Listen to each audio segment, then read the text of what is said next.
राजद ने, आरजेडी ने, लालू परिवार के कहा कि भाई बाबरी विध्वंस जो कि हिंदू शौर्य दिवस मनाते हैं, इन्होंने कहा कि हम भाई शहादत दिवस मनाएंगे। रात के 12 बजे मोतिहारी के अंदर हिंदू घरों के ऊपर बाबरी के शहादत दिवस का पोस्टर लगना, रोटी में जो थूक मिला रहा है वो कांवरियों को शुद्ध फल देगा, इस बात की गारंटी इस देश में कौन ले सकता है? सुप्रीम कोर्ट लेगा, हर्ष मंदर लेंगे, कपिल सिब्बल लेंगे, अभिषेक मनु सिंघवी लेंगे, कौन लेगा? जो लोग 26/11 में घटना के बाद अजीज बर्नी के किताब को ग्रेट बता रहे थे, महेश भट्ट जैसे लोग, उनका बेटा राहुल भट्ट तो संलिप्तता में था, लेकिन डेविड हेडली को घुमाने फिराने वाला वही था।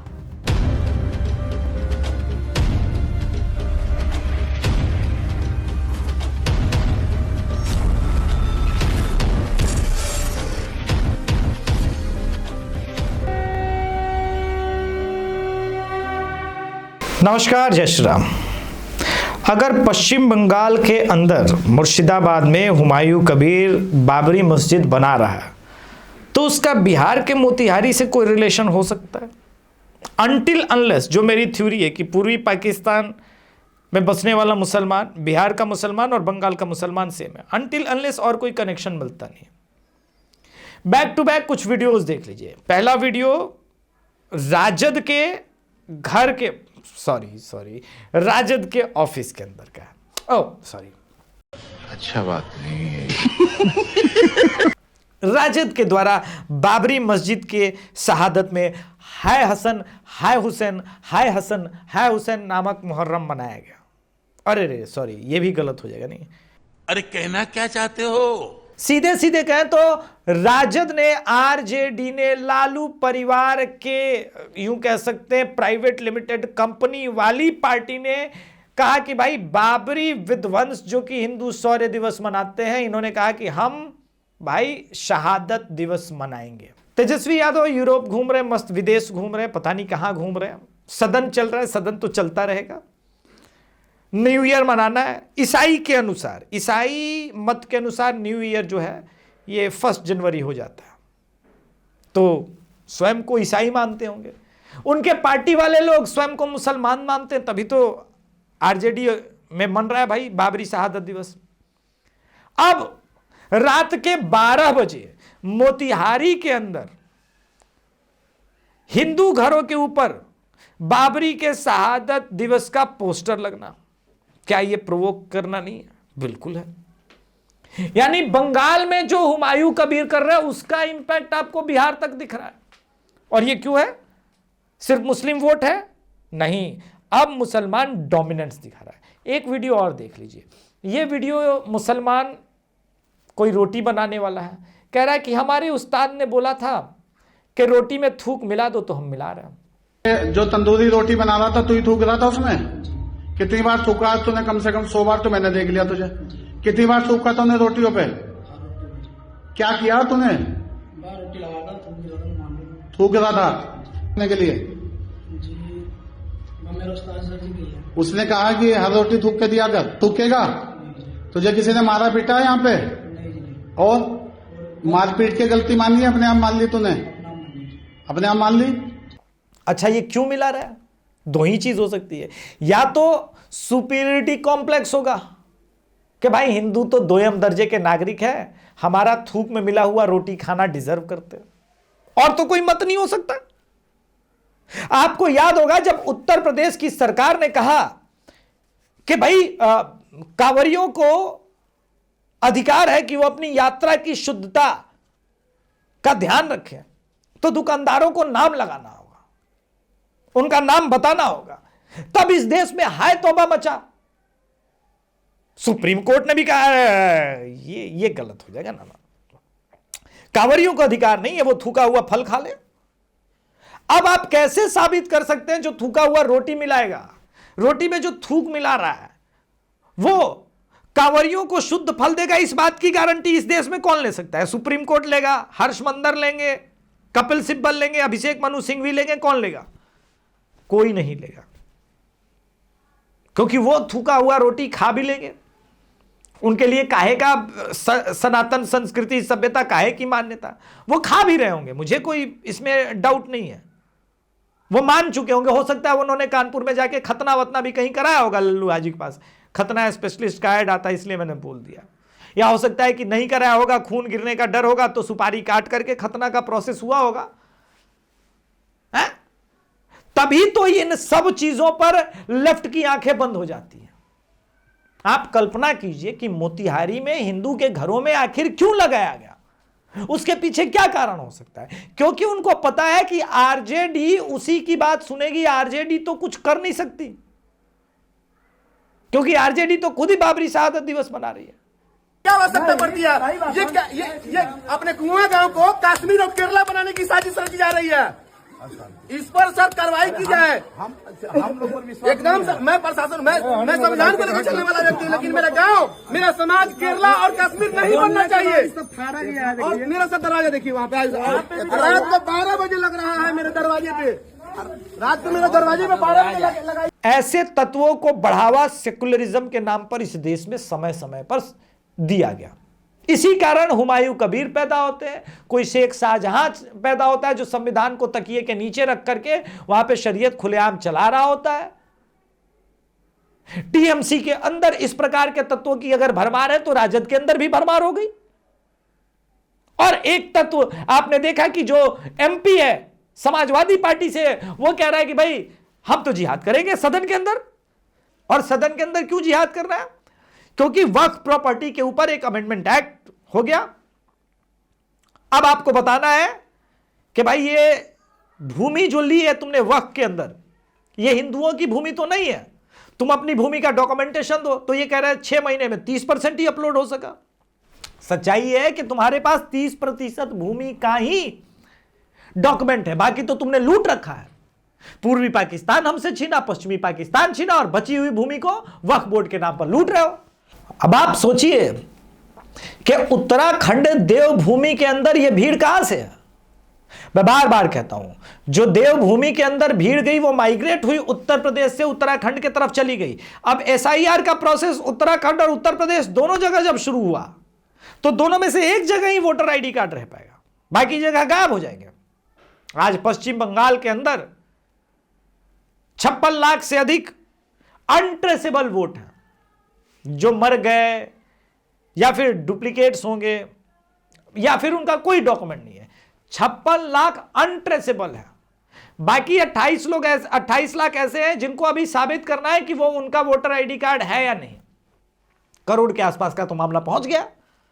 तो अब क्या प्रोसेस है कि हम अपने आप को भीड़ तंत्र का वो हिस्सा बना दें जहां से सरकार, पुलिस, प्रशासन डरे। यही उपाय है, और तो कोई उपाय बचा नहीं। इस देश में हिंदुओं को सन 1947 के बाद से लगातार उनको डराया गया, उनको बौद्धिक रूप से कमजोर बनाया गया। मुगलों का महिमा मंडन हुआ और हिंदू वॉरियर्स को कहीं कोई गद्दार साबित करने में लगा रहा। पूरी हिंदू हिस्ट्री को वाइप आउट करने का प्रयास किया गया। यह किस लिए था? यह सिर्फ इसलिए कि हिंदू जो ब्रिटिश राज के बाद स्वतंत्र हुआ वो अपने आप को स्वतंत्र मान ही ना पाया। वो मुसलमानों के बोझ तले इतना दबा रह जाए कि कभी कोई क्रांति की सोचे ना। लेकिन अब सोशल मीडिया के बाद क्रांति तो आ चुकी। जो लोग 26/11 में घटना के बाद अजीज बर्नी के किताब को ग्रेट बता रहे थे, महेश भट्ट जैसे लोग, उनका बेटा राहुल भट्ट तो संलिप्तता में था। यह बात और है, आज घूम रहा है। लेकिन डेविड हेडली को घुमाने फिराने वाला वही था। और वो महेश भट्ट क्या कर रहा था? क्रोध था उस वक्त भी मुझे, लेकिन मेरे पास प्लेटफॉर्म नहीं था। वो राहुल भट्ट का पिता क्या कर रहा था? वो कह रहा था नहीं अजीज बर्नी साहब सही बोल रहे हैं, ये सब तो आरएसएस का किया था। ये कोई इक्का दुक्का घटनाएं नहीं है। मैं इस वीडियो के माध्यम से बस यही बताना चाहता हूं कि अगर पश्चिम बंगाल को बचाना है, अगर भारत को बचाना है, तो ऐसे तत्वों के विरुद्ध अब खुल करके हिंदू समाज को खड़ा होना होगा। अपनी जाति की मानसिकता को पीछे छोड़ना होगा। ये जो थूक मिलाने वाली घटना है, जानते ही ऐसा क्यों है? ध्यान दीजिएगा, यही हरकतें ये पूर्वी पाकिस्तान, पश्चिमी पाकिस्तान में दलित, शोषित, पीड़ित हिंदुओं के साथ करते आए। लेकिन वामपंथ इकोसिस्टम उस पर क्या जस्टिफिकेशन देता है? जो भी दुखद हो रहा है, दुखद घटना है, लेकिन बांग्लादेश के अंदर हो रहा है। साला बांग्लादेश के अंदर दुखद घटना हो रहा है, ये मानते हो, लेकिन तुम्हारा एक प्रोटेस्ट नहीं निकलता। लेकिन तुम डोमिनोज के सामने खड़े हो जाते हो, पिज्जा हट के सामने खड़े हो जाते हो और कोको कोला के अगेंस्ट खड़े हो जाते हो और कहते हो कि भाई हा नहीं, अमेरिकी प्रोडक्ट्स है, यहूदी प्रोडक्ट्स है, इजरायली प्रोडक्ट्स है, इनका बहिष्कार, सीरिया में बहुत दिक्कत हो रहा है। साला तुमको सीरिया दिखता है, तुमको पूर्वी पाकिस्तान के अंदर का हिंदू का प्रताड़ना नहीं दिखता। इसी दोगलेपन के विरुद्ध तो हम लड़ रहे हैं। यही तो दोगलापन है, और इसी दोगलापन ने भारत को 70 वर्षों से जकड़ के रखा था। अब ये बेड़ियां टूट रही हैं, नया भारत बन रहा है तो चुल मच रहा है। कह रहे लोग कि हिंदू असहिष्णु हो गया। आपको याद होगा नरेंद्र मोदी जी की जब सरकार बनी थी 2015 के अंदर ही इन्होंने अवार्ड वापसी प्रोग्राम शुरू कर दिया था। इनकी हिपोक्रेसी 1 मिनट में समाप्त करता हूं। अवार्ड वापसी प्रोग्राम इन्होंने 2015 में शुरू किया और सबसे पहले नयनतारा सहगल गई अवार्ड वापसी करने को, और उस नयनतारा सहगल को 1985 में सिख जेनोसाइड के बाद अवार्ड मिला था। तब हिंदू बड़ा सहिष्णु, देश बड़ा सहिष्णु, क्योंकि कांग्रेस का शासनकाल था। ये इस घटना को इसलिए मैंने बताया क्योंकि ये लगातार वही हो रहा है। पूरे देश में एक अराजकता, अशांति का एटमॉस्फेयर क्रिएट करना है। वो पत्रकार जो राहुल गांधी के साथ पैदल चलते हैं, निष्पक्ष होते हैं, किसान आंदोलन को कवर करते हैं हरियाणा के अंदर, लेकिन जब किसान लाठी खाता है पंजाब में, कर्नाटका में, जहां पे प्याज 1 रुपए केजी उनका बेचा जाता है, खरीदा जाता है, तब इनमें से कोई पत्रकार नजर नहीं आता। क्यों? क्योंकि कांग्रेस की सरकार है वहां पर। अगर कांग्रेस पार्टी का चीफ मिनिस्टर तेलंगाना का कहता है कि कांग्रेस मुसलमानों की पार्टी है, तो राजद एक कदम आगे बढ़ के बाबरी शहादत दिवस आज मना रही है। ये सारी घटनाएं मैं सिर्फ इसलिए बता रहा हूं क्योंकि लड़ाई अब सिर्फ विचार की नहीं रह गई है। या अंतिम समय में यह लड़ाई इस बात की अब हो गई है कि भाई क्या इस देश में हिंदू विचारकों का कोई मान सम्मान रहेगा, बचेगा, या हिंदू विचार को सुना जाएगा या नहीं। यह बात इसलिए कह रहा हूं कि अभी धुरंधर मूवी आई, धुरंधर मूवी के आने के बाद मेल्टडाउन शुरू हुआ। और मेल्टडाउन किस लिए? क्योंकि कुछ ऐसे तथ्य जो अनकंफर्टेबल करते हैं वामपंथ को, वो दिखाने लगा। जेएनयू की वामपंथन बाहर निकलती है और कहती है भाई हर घर से हिडमा निकलेगा, और वो हिडमा जिसने पूरा कांग्रेस यूनिट छत्तीसगढ़ का समाप्त कर दिया, 72 हुर के दर्शन करा दिए। यह अजीब विडंबना है। लेफ्ट और कांग्रेस की मित्रता अब इतनी गहरी हो गई है, इतनी खतरनाक हो गई है कि वो भारत को इतने टुकड़ों में बांटना चाहती है जितने टुकड़ों में बांटने की परिकल्पना कभी पाकिस्तानियों ने नहीं की होगी। और उन टुकड़ों में से किसी एक टुकड़े पे भी तो राहुल गांधी राज करे। अब ये स्थिति आ गई है। मोदी विरोध में ये न जाने कहां से कहां जा पहुंचे। इस बात का हमें ध्यान रखना होगा कि विरोध व्यक्तिगत हो सकता है, किसी व्यक्ति का हो सकता है, परंतु अगर राष्ट्र के विरोध में आप चले जाए, राष्ट्र के समाज में, उस राष्ट्र में एक बड़ा समाज जो रहता है, जो जिसे लोग कहते हैं कि भाई मेजॉरिटी है, उसके विरोध में आप खड़े हो जाए, तो ये हिंदू द्रोही कहलाएंगे, सनातन द्रोही कहलाएंगे और भारत द्रोही कहलाएंगे। यही तो डेफिनेशन है, और क्या डेफिनेशन हो सकता है। अंतिम में एक मन में प्रश्न यह भी आ रहा है कि जो लोगों को अयोध्या के बगल में बाबरी बनाने की भूमि मिली, वहां बाबरी ना बना करके वो पश्चिम बंगाल के अंदर बाबरी बना रहे हैं, जो 1500 किलोमीटर दूर है, क्या वो मान जाएंगे? मुसलमान इस युग का दुर्योधन है, जिससे आप 5 गांव छोड़ो, आपने तो 3 ही मंदिर मांगे थे। ये तो अब हमारी जनरेशन है, नई जनरेशन है, जो कह रही कि अब तो हम सारा लेंगे। यूसुफ पठान जिस मस्जिद में गए थे, वहां पे गणेश की प्रतिमा थी, भगवान गणेश की प्रतिमा थी, सारे हिंदू सिंबोलिज्म थे। साफ लग रहा है कि भाई ऊपर से बस जालीदार टोपी पहना दी गई है, एक हिंदू मंदिर को कब्जा कर लिया। जीवन भर दूसरों के धार्मिक स्थलों पर कब्जा करने वाले लोग कह रहे हैं कि देश में हिंदू मुस्लिम हो रहा है। भाई कोई ना कोई तो जग के ये प्रश्न पूछेगा, कोई ना कोई तो जग के ये प्रश्न पूछ करके तुमको बताएगा, आईना दिखाएगा कि भाई तुम गलत कर रहे हो। अब भोजशाला का मंदिर हो या मुर्शिदाबाद में जो मंदिर है या काशी विश्वनाथ या मथुरा, इस पर जब बात हो रही है तो लोग कह रहे हैं कि भाई ये क्या बात, तो सिर्फ राम मंदिर, तो तुमने राम मंदिर भी सम्मान सहित कहां दिया? हिंदू का दिल बहुत उदार है, हिंदू का हृदय बहुत विशाल है। तुमने अपने पाप कर्मों को मान लिया होता तो यह दिक्कत भी नहीं आती। तुम अड़े रहे कि नहीं हम नहीं देंगे, सुई के नोक बराबर भी भूमि नहीं देंगे, और जब तुम सुई के नोक बराबर भी भूमि नहीं दोगे तब तो महाभारत होगा ही। इस महाभारत को कौन टाल सकता है? अब हमको सारी अपना सारा मंदिर चाहिए, अपना सारा विरासत चाहिए, हम लेंगे भाई।